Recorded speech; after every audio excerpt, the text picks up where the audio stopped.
नमस्कार दोस्तों, आप सभी का स्वागत है आज की इस कंप्यूटर की क्लासेस के अंदर। जो सेट एग्जाम राजस्थान में होने जा रही है एग्जाम, तो इसकी रिगार्डिंग बताएंगे आपको कि उसके पहले एक सुविचार की काम ऐसा करो कि पहचान बन जाए और कदम ऐसा रखो कि निशान बन जाए। वैसे तो यहाँ सब लोग ज़िंदगी काट लेते हैं, लेकिन ज़िंदगी ऐसी जियो की मिसाल बन जाए। बहुत बहुत धन्यवाद आप सभी का। और वीकेंड यूट्यूब चैनल पे आपका एक बार फिर से स्वागत है। दोस्तों, ये पहला जो क्वेश्चन आपके सामने आ रहा है कि सबसे पहला कंप्यूटर का नाम क्या नाम दिया था, तो आप लोग सब जान रहे हो, इसका नाम है एनिएक। आप लोग ये ऊपर टिक भी किया हुआ है ये आंसर के ऊपर। एनिएक जो है वो integrated electronic numerical integrated and computer इसका पूरा नाम है। और ये पहला कंप्यूटर बनाया गया था इलेक्ट्रॉनिक के नाम से। सबसे पहला जो विश्व का सबसे पहला जो कंप्यूटर बना था वो यही बना था। और ये बहुत बार एग्जाम में भी आता है कि एनिएक का पूरा नाम क्या होता है, विश्व का सबसे पहला इलेक्ट्रॉनिक कंप्यूटर कौन सा है। तो इसको भूलना नहीं, बहुत अच्छे से याद रखना, वो बहुत बार एग्जाम में आया हुआ क्वेश्चन सही। दूसरा क्वेश्चन ये आपके सामने आता है कि कंप्यूटर को हिंदी में क्या कहते हैं। आप लोग सब जानते हो कि कंप्यूटर को हिंदी के अंदर संगणक या गणना करने का यंत्र के नाम से जाना जाता है। ध्यान रखना, सबसे पहला जो आंसर आता है वो संगणक आता है, ये याद रखना आपको। तो इसका जो राइट आंसर रहेगा वो बी आंसर रहता है।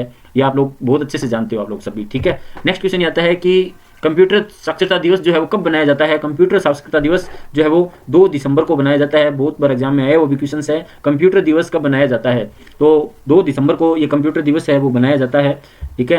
उसके बाद में ये आता है कि इनमें से सर्च इंजन कौन सा होता है। दोस्तों, सर्च इंजन वो होता है जो जिसपे हम विश्व की सभी प्रकार की इन्फॉर्मेशन सर्च करते हैं, उसे हम सर्च इंजन कहते हैं। जैसे गूगल सबसे फेमस जो है वो गूगल के नाम से सर्च इंजन है। और गूगल जो आप लोग सब जानते हो 1998 के अंदर बनाया हुआ था लैरी पेज के द्वारा। और इसका जो सीईओ है वो सुंदर पिचाई अपने इंडिया से ही, आप लोग ये भी अच्छे से जानते हो। और उससे पहले जो आया था सर्च इंजन वो आया था याहू आया था। याद रखना, याहू एक सर्च इंजन 1994 के अंदर आया था। लेकिन आज पॉपुलरिटी की बात करें तो गूगल से ज़्यादा पॉपुलर कोई नहीं है। तो वैसे ही दोनों ही सर्च इंजन है, मोस्ट पॉपुलर जो है वो गूगल है, उसके बाद में 2 नंबर पर याहू आता है। और बेंदू के नाम से ये भी एक सर्च इंजन है। ध्यान रखना, ये तीनों ही सर्च इंजन है, लेकिन इसका जो राइट आंसर रहेगा वो डी रहेगा। ये एक सर्च इंजन है वोल्फ अल्फा, इसके नाम से कोई सर्च इंजन नहीं होता है। तो ये भी आपको याद रखना एग्जाम के अंदर। ये तीनों ही सर्च इंजन है, बहुत ही फेमस सर्च इंजन है। सर्च इंजन का मतलब होता है कि विश्व की सभी प्रकार की इंफॉर्मेशन को हम जो वो सर्च कर सकें, उसे हम सर्च इंजन के नाम से जानते हैं। नेक्स्ट क्वेश्चन ये आता है आपके सामने कि इनमें से कौन सा इनपुट डिवाइस है। इनपुट डिवाइस का अर्थ होता है कि जो ये आपका सीपीयू है और ये सीपीयू से जितनी भी डिवाइसेज जुड़ती है, जो इन्फॉर्मेशन भेजती है, उसको हम इनपुट डिवाइस के नाम से जानते हैं। तो माउस जो है वो भी एक इनपुट डिवाइस है, कीबोर्ड भी एक इनपुट डिवाइस है और स्कैनर भी इनपुट डिवाइस है। इसका जो राइट आंसर रहेगा वो रहेगा डी रहेगा। इनमें से ये सभी जो है वो इनपुट डिवाइस होती है, ये आप लोग सब जानते हो अच्छे से।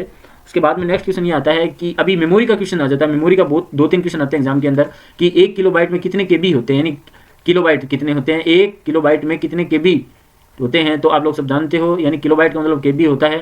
तो उसके बराबर बाइट कितने होते हैं, 1024 बाइट होती है। याद रखना, 1024 जो है बाइट होती है 1 KB बराबर। उसके बाद में आता है कि 1 MB बराबर कितने बाइट होती है। तो 1 MB बराबर जो होती है 1024 जो है वो क्या होती है, केबी होती है। तो इसका जो राइट आंसर रहेगा वो आप लोग सब जानते हो, ए रहेगा इसका राइट आंसर, ठीक है। उसके बाद में नेक्स्ट क्वेश्चन ये आता है कि कंप्यूटर में प्रयुक्त आईसी का जो प्रयोग है वो कंप्यूटर में 3री जनरेशन में किया गया था। और आईसी जो होती है वो सिलिकॉन धातु की बनी होती है, ये भी आपको याद रखना। ये भी बहुत बार एग्जाम में क्वेश्चन आया है। तो इसका जो राइट आंसर रहेगा वो डी रहेगा। आईसी का जो आईसी बनी होती है वो सिलिकॉन धातु की बनी होती है। तो और ये जो JS किल्वी के द्वारा बनाया गया था। और ये जो आईसी जो है वो 3rd जनरेशन के कंप्यूटर में यूज़ की गई थी। और आपको कमेंट में ये करके बताना है कि 4th जनरेशन में किस हार्डवेयर का प्रयोग किया गया था। और 5th जनरेशन में जो AI जो होते हैं उसका पूरा नाम क्या होता है, आप मेरे को कमेंट में बताइएगा।